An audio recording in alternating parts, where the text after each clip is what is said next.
This activity is designed to ensure that classroom teachers, administrators, and other educators internalize the ELA anchor standards so they can clearly articulate the central ideas of the standards to other stakeholders. Rather than perform a cursory reading of the standards, educators need to delve deeply into the 4 strands, speaking and listening, reading, writing, and language, to truly grasp the intent of the standards and recognize the connectedness among the strands. This activity is intended to model one possible way of getting participants in a professional development setting to interact with the standards. Participants should be reassured that there are no right or wrong answers to the exercises in this activity. The real value of the activity comes from the exchange of ideas and from the knowledge participants will glean from one another. Unfortunately, that aspect of the activity cannot be demonstrated in this video. This activity was revised between Cohort 1 and Cohort 2 meetings to simplify the summarizing process for participants.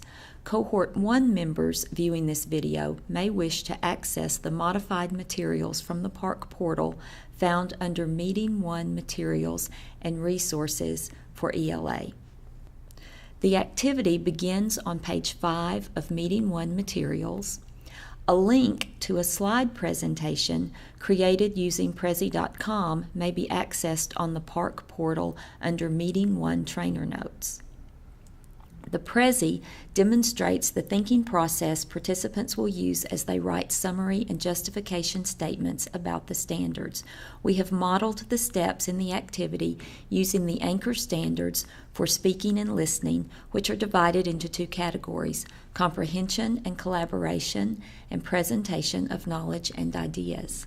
The first step in the activity asks participants to highlight the key words from the comprehension and collaboration section that most clearly indicate the focus of the standard.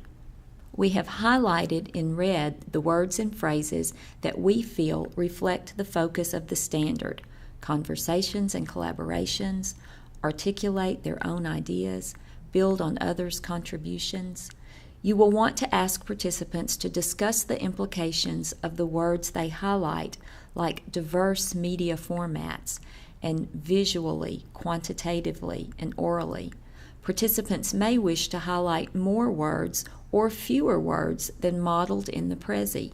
Remind them that there is not one correct answer. The purpose of this step in the activity is to recognize the information that is crucial to the understanding and application of the standards in classroom practice. Based on the key words that participants have highlighted, they will determine the main idea of each standard and craft a summary statement for standards 1 through 3 of the speaking and listening strand. Creating a summary statement is an important step in helping teachers to get the big idea and thus internalize the concepts in the standards. Our sample summary statement for the comprehension and collaboration section is: students understand, evaluate, and share ideas verbally and visually through discussion and presentation. This statement does not include all of the words that we highlighted in the first step of the exercise, but we feel it captures the essential objective of this section of the speaking and listening strand.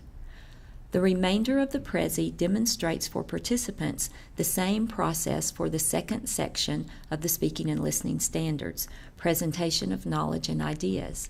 Again, we highlight the key words that most clearly indicate the skills students demonstrate when performing tasks aligned to this standard: present, appropriate to task, purpose, and audience, strategic use of digital media, command of formal English.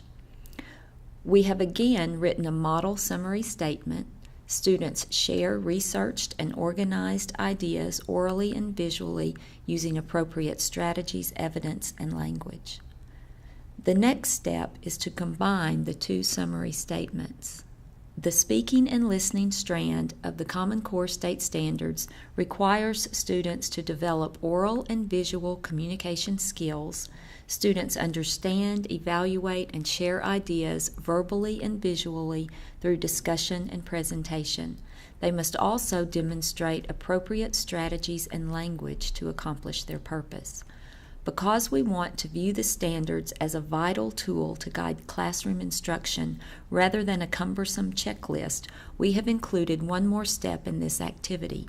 Participants will write a justification for the standards explaining why students need to acquire and master the skills represented by this strand of the standards and why these skills are vital to a student's success in college or career.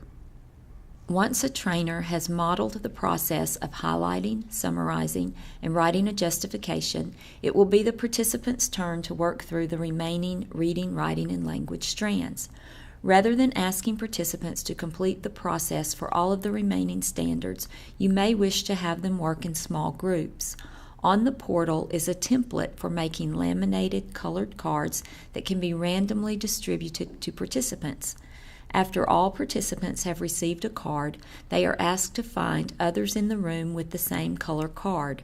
There will be a group for each section of the reading standards: key ideas and details, craft and structure, and integration of knowledge and ideas. Note that all groups will consider Reading Standard 10. There will be additional groups for the two sections of the language strands: knowledge of language and vocabulary acquisition and use, and also the three writing sections: text types and purposes, production and distribution of writing, and research to build and present knowledge. Note that all of the writing groups will consider Writing Standard 10. Each group will discuss the standards in their section, highlighting the key words, and then crafting a summary statement. Once the summary statement for each section is written, trainers will ask all of the participants working with the reading standards, all of the participants working with the writing standards, and all of the participants working with the language standards to come together in 3 large groups. Within these large strand groups, participants will combine their summary statements to craft a summary statement for the entire reading strand, writing strand, and language strand. The final step is to write a justification statement explaining the importance of the standards for college or career readiness. So that all participants leave with a thorough understanding of all of the ELA anchor standards, each large group should share their summary and justification statements. We suggest having groups write them on flip chart paper or project them using a document camera or other available technologies. As participants present to the group, the trainer should aid in facilitating a discussion about the connections between the strands. One main takeaway from this activity should be the instructional shift that must take place in classroom instruction. Because the strands are interconnected, reading, writing, language, and research will no longer be taught in isolation. As the facilitator, you will also want to include a discussion of the barriers to implementation of the ELA standards and the role participants might play in eliminating those barriers to ensure successful implementation. This concludes the video for delving into the ELA anchor standards. We hope that this activity will help engage educators in meaningful discussions of the Common Core State standards to ensure successful implementation into classroom practice.